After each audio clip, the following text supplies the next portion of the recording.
खामगाव सकल जैन समाजाने 24 एप्रिल 2025 रोजी सकाळी 11 वाजता आपली प्रतिष्ठाने बंद ठेवली आणि मुंबईतील घटनेवर संताप व्यक्त करीत निषेध व्यक्त केला। तसेच स्थानिक उपविभागीय अधिकाऱ्यांमार्फत महाराष्ट्राचे मुख्यमंत्री देवेंद्र फडणवीस यांना दोषींवर कारवाई करण्यासाठी निवेदन पाठविले आहे। या निवेदनात असे नमूद केले आहे की विलेपार्ले मुंबई येथील श्री पार्श्वनाथ दिगंबर जैन मंदिर पाडण्याची कारवाई मुंबई महानगरपालिकेने केली होती। प्रकरण न्यायप्रविष्ट असूनही समाजाला विश्वासात न घेता महानगरपालिका प्रशासनाने मनमानी पद्धतीने केली आहे, ज्यामुळे जैन समाजाच्या भावना दुखावल्या आहेत। यासोबतच मध्य प्रदेश आणि इतर ठिकाणी जैन साधू भगवानासोबत असभ्य वर्तन आणि मारहाणीच्या घटना घडल्या आहेत। खामगाव सकल जैन समाज याचा तीव्र निषेध करते। जर सरकारने वरील प्रकरणात योग्य कारवाई केली नाही तर आपण सर्व जैन समाज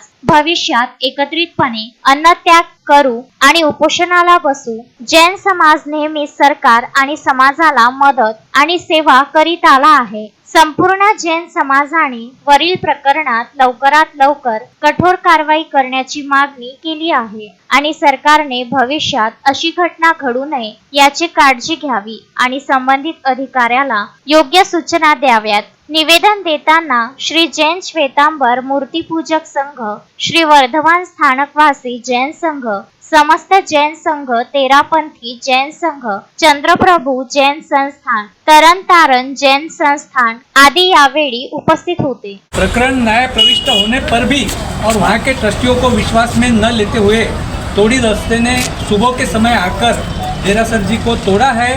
समस्त जैन समाज इसका तीव्र निषेध करता है। प्रशासन से हम निवेदन करते हैं कि इसकी योग्य इंक्वायरी हो। इसके साथ ही हम जैन समाज को जो शांति प्रिय है, अहिंसा परमो धर्म हमारा नारा है, ये और दिनों जो हमारा नारा है, हमको एक न्याय मिले और हमारा जो मंदिर है ये पुनश्च वैसे का वैसा हमारा श्रद्धा का स्थान है उभार कर और प्रशासन हमको सहयोग दे, ऐसी विनंती लिखित रूप में हमने प्रशासन को, महाराष्ट्र राज्य मुख्यमंत्री को, कामगार मंत्री को, साथ ही जिलाधिकारी बुलढाना और उत्तर विभागीय अधिकारी खामगाव इनको दी है। और प्रशासन निश्चित रूप से जो भी अधिकारी इसमें दोषी है इस तोड़ू रस्ते के अंदर, उसके ऊपर प्रशासन करके नियमानुसार कार्रवाई करेगा, ऐसी हम सभी अपेक्षा रखते हैं। मोहम्मद फारूक, विदर्भ न्यूज, खामगाव।